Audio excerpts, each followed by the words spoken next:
Olá, paz a todos. Me chamo Sandro, sou cristão. Queria compartilhar com vocês uma mensagem no Evangelho de São Mateus, no capítulo 2.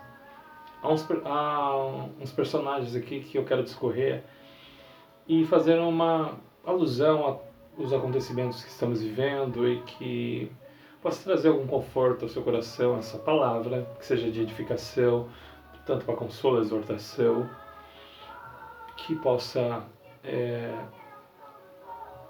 vivificar a sua vida de alguma maneira, ok?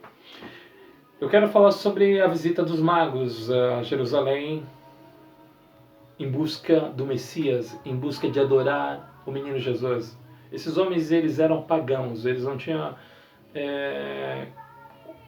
práticas religiosas do judaísmo. Eles tinham as suas práticas religiosas, como é expresso no texto, que eles eram astrólogos ou astrônomos, eles eram praticantes da astrologia, que era bem difundida entre a astronomia também naquela época.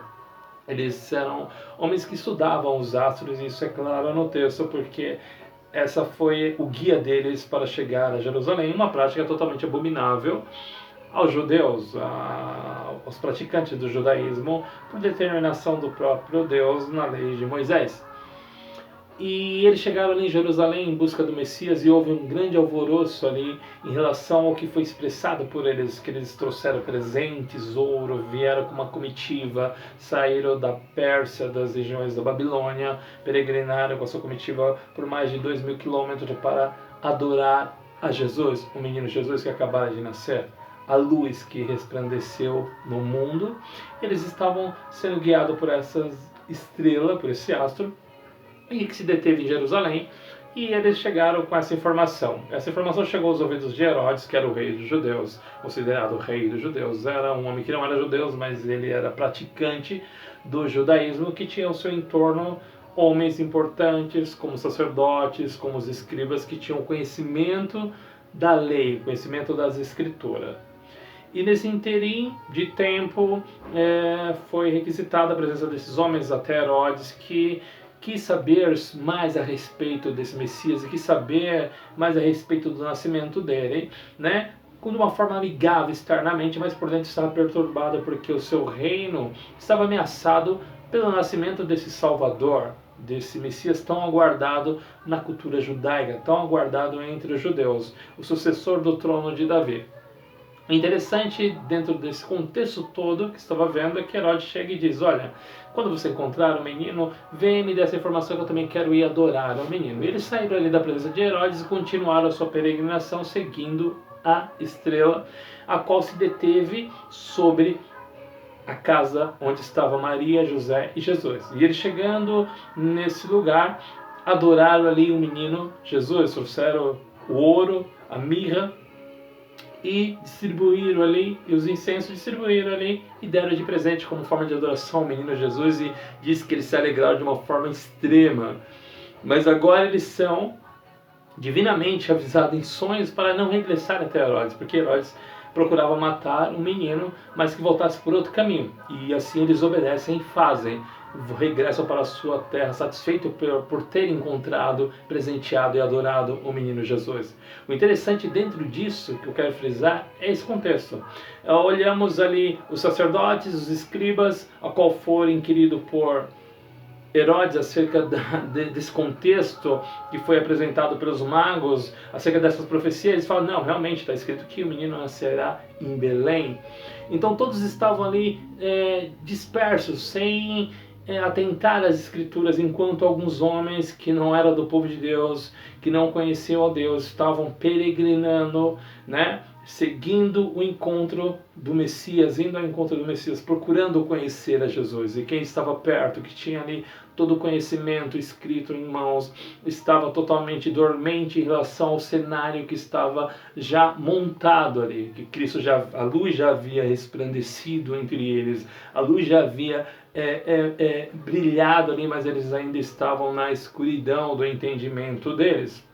E o que acontece agora é que aos magos regressarem à sua terra, Herodes ficou sabendo que eles não voltaram para dar informação e ele se enfureceu muito. E nessa fúria dele, ele comete um dos atos mais cruéis, iniciando aí a crueldade no Novo Testamento, que é a ordem de matar toda criança de 2 anos para baixo, nessa faixa etária, porque deduziu-se que era o tempo a qual Jesus estaria. Só que antes desse decreto ser anunciado, nesse intervalo de tempo, Deus também vai até José em sonho e fala para ele sair, para ele fugir e ir para o Egito, porque Herodes intentava matar o menino. E assim José levantou-se à noite por essa informação e agiu prudentemente e fugiu para a terra do Egito. Então os soldados chegaram nas casas dos judeus, batendo nas portas, adentrando nas portas, arrastando crianças do colo de suas mães, matando ao fio da espada todo recém-nascido, toda criança que tinha essa faixa etária. E cumpriu-se uma profecia de Jeremias, o profeta, que havia dito há cerca de 600 anos atrás, que haveria um grande choro em Ramá, que era Raquel chorando a morte dos seus filhos e que ela recusava ser consolada. Raquel é o símbolo da mãe dos judeus, do judaísmo, da mãe daqueles que pertencia ao povo judeu. Então Raquel não está simbolizando apenas um personagem, uma mulher, não. Está simbolizando todas aquelas mães que perderam seus filhos. O que eu achei muito interessante nesse contexto todo dessa mensagem é isso, é a questão dos sacerdotes, dos escribas, dos conhecedores das escrituras, mas não praticantes dela, né? Eles conheciam as escrituras, conheciam todo o cenário profético tanto de Jeremias como de Isaías acerca do Messias, mas eles estavam dispersos, dormente, sendo que homens que não eram participantes desse conhecimento direto da linhagem judaica, eles saíram da sua terra peregrinando em busca desse conhecimento, desse Messias, em busca de encontrar, de praticar realmente esse ato de adoração a Cristo. E o interessante é que eles foram avisados pelo próprio Deus em sonho para voltarem seguro para a sua terra. Deus guardando aos olhos dos judeus, os pagãos, né? Como hoje também as pessoas julgam muito. Algumas culturas julgam muito algumas pessoas em relação porque não observam as escrituras conforme os cristãos observam, conforme aqueles que chamam pelo nome de Deus observam. Mas a questão aqui não é apenas a observação, a questão aqui é praticar aquilo que se observa, aquilo que se lê. E o interessante também é que o choro houve no meio do povo judeu. Né? Houve o choro, houve a dor, houve a perda, mas também houve o livramento daquele que era ungido, daquele que havia de resplandecer, daquele que havia de atrair com a sua luz aos homens, atrair com a sua luz a todos, né, que estavam em trevas, que era Jesus. E Deus não usou de uma forma milagrosa da invisibilidade de Jesus, ou de Maria, ou de José, não. Ele usou de uma forma simples e clara, de avisar e de ser prudente, a obedecer um aviso. Olha, fuja, é hora de fugir, então fuja. E justamente também sobre essa questão, nós estamos atravessando momentos complicados no cenário mundial, de um decreto de uma pandemia, de um decreto que está por toda parte, né?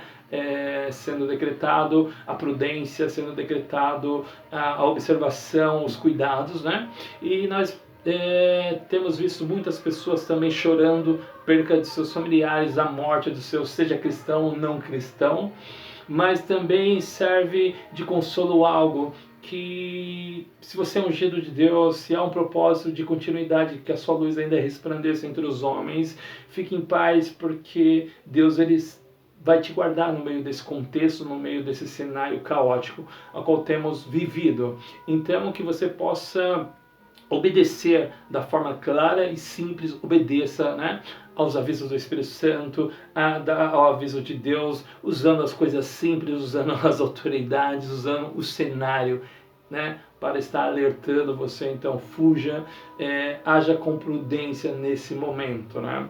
Então que você possa refletir nessa palavra, que você possa estar inserido nessa palavra. Nós não estamos livres de nada, né? Essa semana eu fiquei sabendo de um cristão que morreu vítima desse vírus, do coronavírus, e ele foi recolhido, ele morreu. Ele não foi poupado, e muitos também não serão poupados. Haverá muita Raquel chorando também nesse momento, mas haverá muito ungido também sendo guardado